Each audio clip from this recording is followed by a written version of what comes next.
ഇറാനിൽ നിന്ന് ഇപ്പോൾ പുതിയതായിട്ട് വരുന്ന വാർത്ത അമേരിക്കയെയും ലോകത്തെയും അതിശയിപ്പിക്കുകയും ഞെട്ടിപ്പിക്കുകയും ചെയ്യുന്നതാണ്.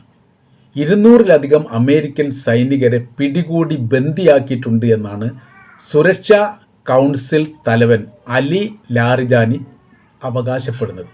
അത് വലിയ വാർത്താ പ്രാധാന്യമുള്ള റിപ്പോർട്ടായിട്ട് ഇപ്പോൾ പുറത്തു വരികയും ചെയ്തിട്ടുണ്ട്. അപ്പോൾ എവിടെ നിന്ന് പിടിക്കപ്പെട്ടു, എങ്ങനെ പിടിക്കപ്പെട്ടു എന്നതിനെക്കുറിച്ച് വേറെ ചില ചിത്രങ്ങളും അതായത് ഫോട്ടോകളും അതിനോടനുബന്ധിച്ച് തന്നെ പുറത്തു വിട്ടിട്ടുണ്ട്. മാത്രമല്ല ഈ ഫോട്ടോയിൽ ആളുകളെ മനസ്സിലാകുന്ന തരത്തിലാണ്, വളരെ കൃത്യതയോടുകൂടിയുള്ള ഫോട്ടോ ആണ് എന്നൊരു പ്രത്യേകതയുണ്ട്. എന്നാൽ അമേരിക്കൻ പ്രസിഡന്റ് ഡൊണാൾഡ് ട്രംപ് ഇത് നിഷേധിച്ചു. യുദ്ധത്തിൽ കൊല്ലപ്പെട്ടവരെ കുറിച്ചാണ് അവർ പറയുന്നത് എന്നുള്ളതാണ്. അപ്പോൾ യുദ്ധത്തിൻ്റെ ചില ടെക്നിക്കുകളും ചില ഐഡിയകളും ഉണ്ടാവും. യുദ്ധം എല്ലാ സമയത്തും വിജയിക്കുന്നത് ബുദ്ധിപരമായിരിക്കുന്ന നീക്കുപോക്കുകൾ കൊണ്ടാണ്. ആയുധം അതിൻ്റെ രണ്ടാം ഭാഗം മാത്രമേ വരൂ. യുദ്ധത്തിൽ ഏകദേശം ആളുകൾ കൊല്ലപ്പെട്ടവരുടെ ചിത്രങ്ങളാണ് അല്ലെങ്കിൽ അതാണ് ഇവർ പ്രചരിപ്പിക്കുന്നത് എന്ന് പറയുന്ന സമയത്ത് ഒരിക്കൽ പോലും യുദ്ധമുഖത്ത് ഒരു സൈനികൻ നഷ്ടപ്പെട്ട് കഴിഞ്ഞാൽ അതിന് വിലപേശുന്ന ഒരു സ്ഥിതി ഉണ്ടായാൽ ആ സൈനികരെ ഒഴിവാക്കുകയാണ് ചെയ്യുക, പ്രത്യേകിച്ച് അമേരിക്കയെ സംബന്ധിച്ചിടത്തോളം ഈ യുദ്ധം കുടുങ്ങിയതാണ്. ഏതെങ്കിലും രീതിയിൽ ജയിക്കാനുള്ള അവസാനവട്ട ശ്രമവും അദ്ദേഹം നടത്തുന്നുണ്ട്. അത് ലോകത്തിലെ വ്യത്യസ്ത രാജ്യങ്ങളോട് സഹായം തേടുന്നുണ്ട്. ബ്രിട്ടൻ അടക്കം സഹായിക്കില്ല എന്ന് പറയുന്നുണ്ട്. കാര്യം എന്ന് പറഞ്ഞാൽ ഈ യുദ്ധം ഒരു അനാവശ്യ യുദ്ധമാണ്. ഇത് തങ്ങളുടെ രാജ്യത്തും ആഭ്യന്തര വിഷയങ്ങളും പ്രശ്നങ്ങളും ഉണ്ടാക്കാൻ മാത്രമേ ഇത് ഉപകരിക്കുകയുള്ളൂ. അതുകൊണ്ട് ഒരിക്കൽ പോലും തങ്ങളത് ന്യായീകരിക്കുകയോ സപ്പോർട്ട് ചെയ്യുകയോ ചെയ്യില്ല എന്നുള്ളതാണ്. ഇത്ര യുദ്ധവുമായിട്ട് ബന്ധപ്പെട്ട വിഷയങ്ങൾ ഉണ്ടാകുന്ന സമയത്ത് എന്തുണ്ടാവുമെന്നറിയാം, പരമാവധി അമേരിക്കയെ പിന്തുണക്കുന്ന രാജ്യങ്ങളൊക്കെ പിന്തുണയായിട്ട് വരും. ഒരാൾ പോലും അങ്ങനെ ഞങ്ങൾ പിന്തുണക്കുക എന്ന് പറഞ്ഞിട്ടില്ല. ജർമ്മനി പറഞ്ഞു, പിന്നെ ജർമ്മനി പതുക്കെ പുറകോട്ട് പോയി. ബ്രിട്ടന് എയർപോർട്ട് വിട്ടുകൊടുക്കുക എന്ന് പറഞ്ഞാൽ എന്നാൽ ഞങ്ങൾ വിട്ടുകൊടുക്കുന്നില്ല എന്ന് പറഞ്ഞു. അപ്പോൾ ഒരു കൃത്യമായിരിക്കുന്ന ഒരു രീതിയിൽ ഒരു നിലപാടിലെത്താൻ വേണ്ടിയിട്ട് യഥാർത്ഥത്തിൽ ഒരു രാജ്യത്തിനും സാധിക്കുന്നില്ല. കാര്യം ഇത് ഇസ്രായേലിന് വേണ്ടി അമേരിക്ക ചെയ്യുന്ന ഗുണ്ടാ യുദ്ധമാണ്.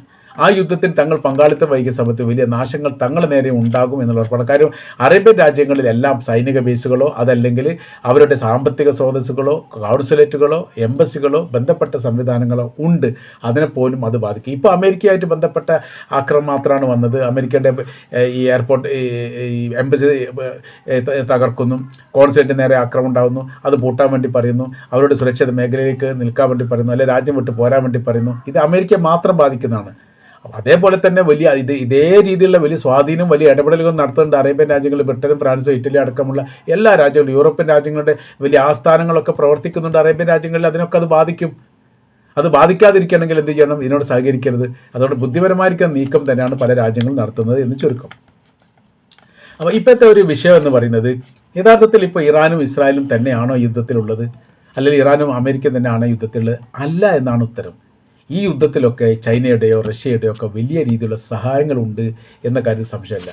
അതല്ലാത്ത രീതിയിൽ ഇത്രയും ശക്തമായിരിക്കുന്ന പ്രതിരോധം തകർത്തുകൊണ്ട് ഇസ്രായേലിനെ ഇങ്ങനെ കടന്നു കയറി ആക്രമിക്കാൻ ഇറാൻ്റെ ആയുധം തന്നെയാണോ അതല്ലേ വേറെ ആരെ കൊടുത്തതാണോ എന്ന കാര്യത്തിലൊക്കെ വലിയ രീതിയിൽ അഭിപ്രായ ഭിന്നത നിലനിൽക്കുകയാണ്. രാഷ്ട്രീയ നിരീക്ഷകർ ഈ വിഷയമായിട്ട് ബന്ധപ്പെട്ട് പറയുന്ന കാര്യം, ഈ അമേരിക്കയുടെ സൈനികരെ പിടിച്ചിട്ടുണ്ടെങ്കിൽ അതൊരു യാഥാർത്ഥ്യമാണെങ്കിൽ അതിൽ റഷ്യക്ക് പങ്കുണ്ട് എന്നുള്ളതാണ്. അപ്പോൾ അവർ എവിടെ വെച്ച് പിടിച്ചു, എങ്ങനെ പിടിച്ചു എന്നതിനെക്കുറിച്ചുള്ള വിവരങ്ങളൊന്നും പുറത്തു വന്നിട്ടില്ല. 2-2 കൂടുതലോ അമേരിക്കയുടെ യുദ്ധവിമാനം വെടിവെച്ച് വീഴ്ത്തിയിട്ടുണ്ട് എന്നുള്ളത് ഇപ്പോൾ ഏറെക്കുറെ സ്ഥിരീകരിച്ചിട്ടുണ്ട്. ഔദ്യോഗിക റിപ്പോർട്ട് വന്നിട്ടില്ല എന്ന് മാത്രമേ ഉള്ളൂ. ഇതിലുണ്ടായിരുന്ന സൈനികർ ഇവർ പിടികൂടപ്പെട്ടതാണ്, ഇറാൻ്റെ സൈനികർ എന്നും പറയപ്പെടുന്നു. അപ്പോൾ ഈ സംഭവം ഫെബ്രുവരി 7 ഈ പിടികൂടപ്പെട്ടിട്ടുണ്ട് എന്നാണ് പറയുന്നത്. ഫെബ്രുവരി എന്ന് വെച്ചാൽ 2 ദിവസമായിട്ടുള്ളൂ. ഇന്നലെയാണ് സംഭവം നടക്കുന്നത്. എന്നാൽ അതിൻ്റെ മുൻപേ പിടികൂടിയിട്ടുണ്ട് എന്നും പറയുന്നു. അതിൻ്റെ കാര്യം അവർ പറയുന്നത് എങ്ങനെയാണ്? സെൻട്രൽ കമാൻഡ് ഇത് അപ്പാടെ നിഷേധിച്ചു. അതിന് ഇദ്ദേഹം പറയുന്ന അലി ജാനി പറയുന്ന കാര്യം എന്ന് പറഞ്ഞാൽ, ഞങ്ങൾ അവരുടെ വീഡിയോയും അവരുടെ ഫോട്ടോയും അവരുമായിട്ട് സംസാരിക്കുന്നതും വല്ലാതെ കഴിയാതെ പുറത്തു വിടും. അങ്ങനെ ആ സമയത്ത് ലോകത്തിന് അതറിയാൻ വേണ്ടി പറ്റും. മരണപ്പെട്ടു എന്ന് പറയുന്ന സമയത്ത് 200ഓളം ആളുകൾ എന്താണെങ്കിലും ഈ മരണപ്പെട്ടതുണ്ട് എന്ന്, അല്ലെങ്കിൽ അമേരിക്കയെ സമ്മതിക്കുന്ന 500-ലധികം ആളുകൾ കൊല്ലപ്പെട്ടിട്ടുണ്ട് അമേരിക്കയുടെ സൈനികർ എന്ന് ഇറാൻ പല ഘട്ടങ്ങളിലായിട്ട് പറഞ്ഞിട്ടുണ്ട്. എന്നാൽ അമേരിക്ക അത് അംഗീകരിച്ചിട്ടില്ല എന്ന് പറഞ്ഞാൽ 9 പേര് ഇപ്പോൾ 11 പേര് മരിച്ചിട്ടുണ്ട് എന്ന് അവർ സമ്മതിച്ചു. അങ്ങനെയാണെങ്കിൽ ബാക്കിയുള്ള ആളുകൾ എവിടെയെന്ന ചോദ്യത്തിന് ഉത്തരം പറയേണ്ടി വരും. ഇതിൽ 2 വിഷയം വരുന്നുണ്ട്. ഇത് വളരെ തന്ത്രപരമായ രീതിയിലാണ് ഇറാൻ മുന്നോട്ട് കൊണ്ടുപോകുന്നത് എന്നുള്ളത് ക്ലിയറാണ്. 200-ലധികം അമേരിക്കൻ സൈനികർ തങ്ങളുടെ കൈവശത്തിലുണ്ട്, അതാണ് പറഞ്ഞതിൻ്റെ ഉദ്ദേശം. അപ്പോൾ അതിന് ട്രംപ് പറയുന്ന കാര്യം, അത് മരണപ്പെട്ടവരെ കുറിച്ചാണ് അവർ പറയുന്നത്. അതല്ലാത്ത രീതിയിൽ ജീവനോടെ ഒരു സൈനികരെ പോലും പിടിച്ചിട്ടില്ല. അപ്പോൾ അവിടെ മറ്റൊരു ചോദ്യം ഇറാൻ ഉന്നയിക്കുന്നത് ഇങ്ങനെയാണ്, അങ്ങനെയെങ്കിൽ മരണപ്പെട്ടവരെ കുറിച്ചാണ് പറയുന്നതെങ്കിൽ 200 അമേരിക്കൻ സൈനികർ മരിച്ചിട്ടുണ്ട് എന്ന് നിങ്ങൾ സമ്മതിക്കുകയാണോ എന്നൊരു ചോദ്യം അവിടെ ഉണ്ട്. അതിന് ട്രംപ് ഉത്തരം പറയുന്നില്ല, ഉണ്ടെന്നോ ഇല്ലെന്നോ ഉത്തരം പറയുന്നില്ല. ഇവിടെ ഈ യുദ്ധത്തിൽ അമേരിക്ക തോറ്റുകൊണ്ടിരിക്കുകയാണ് എന്നുള്ളതിൻ്റെ പ്രധാനമായിരിക്കുന്ന ചില സൂചനകൾ കാണാൻ വേണ്ടി സാധിക്കും. ആ രീതിയിലേക്കാണ് ഇപ്പോഴത്തെ യുദ്ധത്തിൻ്റെ നീക്കുപോക്കുകൾ അല്ലെങ്കിൽ റൂട്ട് എന്ന് നമുക്ക് ആലോചിക്കാവുന്നതാണ്. ചില പ്രവർത്തികൾ ചെയ്യുന്ന സമയത്ത് അതെങ്ങോട്ട് എത്തും എന്നുള്ളത് ഊഹിച്ച് മനസ്സിലാക്കാനും അതല്ലെങ്കിൽ അതിനെ നിരീക്ഷിച്ചാലും മനസ്സിലാകുന്ന പല സംഭവങ്ങളും ഉണ്ടാവാറുണ്ട്. അത് പല രീതിയിലൊക്കെ.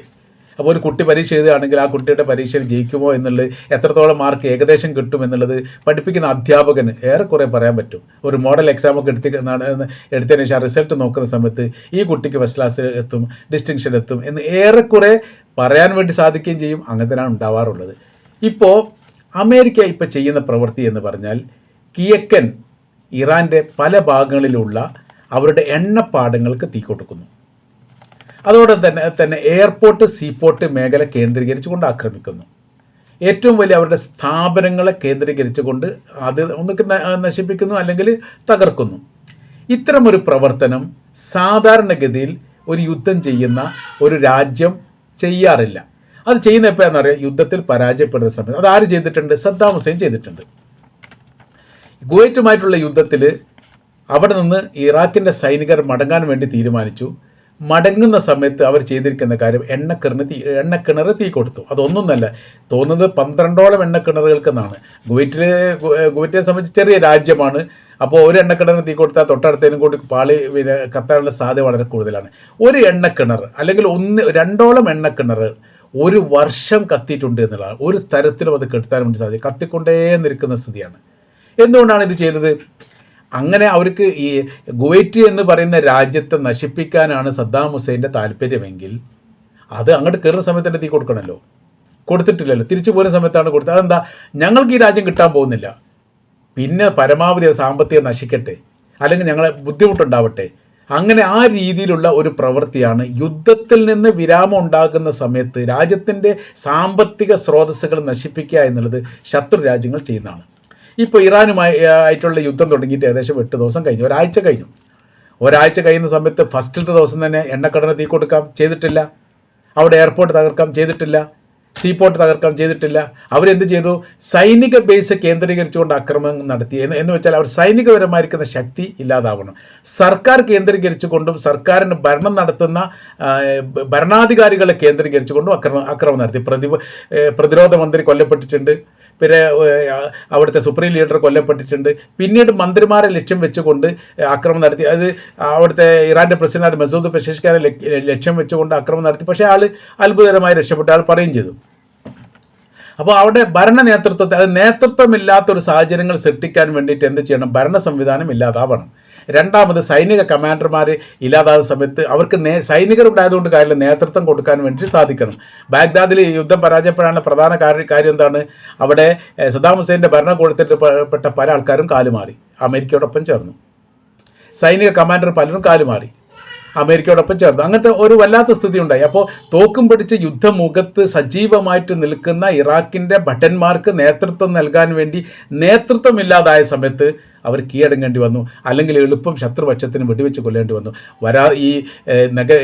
ഈ ബാഗ്ദാദിൻ്റെ നഗരത്തിലുടനീളം നാഷണൽ ഹൈവേയുടെ റോഡിൻ്റെ ചുറ്റുഭാഗമായി ഇഷ്ടംപോലെ ഇങ്ങനെ സൈനിക മൃതദേഹം, അതായത് ഇവരുടെ ഇറാഖിലെ സൈനികരുടെ മൃതദേഹം കാണപ്പെട്ട ചിത്രങ്ങൾ, ഞെട്ടിപ്പിക്കുന്ന ചിത്രങ്ങളൊക്കെ പുറത്തു വന്നിട്ട് ചില ആളുടെ കയ്യിലൊക്കെ തോക്കുണ്ട്, കമ്പ് കിടക്കുന്നു, ചില ആളൊക്കെ ഇങ്ങനെ ഒടിഞ്ഞ് ഇരിക്കുന്ന പോലെയുണ്ട്. അങ്ങനെ പല രീതിയിലും പല രൂപത്തിലുമായി. അതിൻ്റെ കാര്യം എന്ന് പറഞ്ഞാൽ അവർക്ക് യുദ്ധം ചെയ്യാൻ സാധിക്കാത്തത് കൊണ്ടല്ല, നേതൃത്വം ഇല്ലാതെ പോന്നു. 5000 അമേരിക്കൻ സൈനികർ കൊല്ലപ്പെട്ടിട്ടുണ്ട് എന്ന് പിന്നീട് ജോർജ് ബുഷ് സമ്മതിക്കേണ്ടി വന്ന ഒരു സാഹചര്യം ഉണ്ട് എന്ന് പറയുമ്പോൾ അതിൻ്റെ അർത്ഥം എന്താണ്? അത്രയും മാരകമായിരിക്കുന്ന യുദ്ധം തന്നെയാണ് അവിടെ നടത്തിയത് എന്നാണ് നമുക്ക് മനസ്സിലാക്കാൻ വേണ്ടി പറ്റുക. അപ്പോൾ പറഞ്ഞു വരുന്ന കാര്യം, ഇപ്പോൾ എണ്ണപ്പാടത്ത് തീയിടുന്നു, അമേരിക്ക ഇസ്രായേൽ സംയുക്തമായ രീതിയിൽ ചെയ്യുന്നു, അവിടെ സീപോർട്ട് ആക്രമിക്കുന്നു. ഇത് ഭരണം കിട്ടുകയാണെങ്കിൽ ഇതൊക്കെ ഉപയോഗിച്ചുകൊണ്ട് സാമ്പത്തികപരമായ രീതിയിൽ വലിയ അഭിവൃദ്ധി ഉണ്ടാക്കാൻ വേണ്ടിയിട്ട് അമേരിക്കക്ക് സാധിക്കും. അവരുടെ നിയന്ത്രണത്തിലേക്ക് വരും. ലോകത്തിലെ രണ്ടാമത്തെ ഏറ്റവും കൂടുതൽ എണ്ണപ്പാടുള്ള രാജ്യമാണ് ഇറാൻ എന്ന് പറയുന്നത്. രണ്ടാമതോ മൂന്നാമതോ ആണ് ആ സ്ഥാനം. അപ്പോൾ ആ രാജ്യത്തെ സമൃദ്ധമാക്കാൻ വേണ്ടിയിട്ട് തങ്ങൾക്ക് സാധിക്കുമെന്ന് ഇടയ്ക്കിടയ്ക്ക് ഈ ബുഷ് പറയാനുള്ള ട്രംപ് പറയാനുള്ള പ്രധാനമായിരിക്കുന്ന കാര്യം ഈ എണ്ണപ്പാടം കണ്ടിട്ട് തന്നെയാണ്. അപ്പോൾ അത് നശിപ്പിക്കുന്നത് എന്തുകൊണ്ടാണ്? തങ്ങൾക്ക് അവിടെ കീഴടക്കാൻ വേണ്ടി സാധിക്കില്ല എന്നൊരു ധ്വനി വന്നു കഴിഞ്ഞാൽ അവിടെ പിന്നെ നശീകരണ പ്രവൃത്തിയിലേക്ക് നീങ്ങും. എയർപോർട്ട് ആക്രമിക്കുക എന്നുകൊണ്ടാണ് രാജ്യം പിടിച്ചടിക്കാൻ പിന്നെ എയർപോർട്ട് നിർബന്ധമായിട്ട് ആവശ്യമുണ്ടല്ലോ. അപ്പോൾ ഇപ്പോൾ എയർപോർട്ട് ആക്രമിക്കുക എന്തിനാണ്? ഞങ്ങൾക്ക് കീഴടക്കാൻ വേണ്ടി സാധിക്കില്ല, അപ്പോൾ സർവ്വനാശം ഉണ്ടാക്കുക. അപ്പോൾ നാശത്തിൻ്റെ തുടക്കം, അതായത് പരാജയത്തിൻ്റെ തുടക്കവും യഥാർത്ഥത്തിൽ സൂക്ഷ്മതയോടുകൂടി യുദ്ധവുമായിട്ട് ബന്ധപ്പെട്ട് നിരീക്ഷിക്കുന്ന സമയത്ത് മനസ്സിലാക്കാൻ വേണ്ടി സാധിക്കും എന്നുള്ളതാണ് നമ്മൾക്ക് മുൻപുള്ള യുദ്ധവുമായിട്ട് ബന്ധപ്പെട്ട് നമ്മൾ താരതമ്യം ചെയ്യുന്ന സമയത്ത് അതിൽ നിന്ന് മനസ്സിലാക്കാൻ വേണ്ടിയിട്ട് സാധിക്കുന്നത്.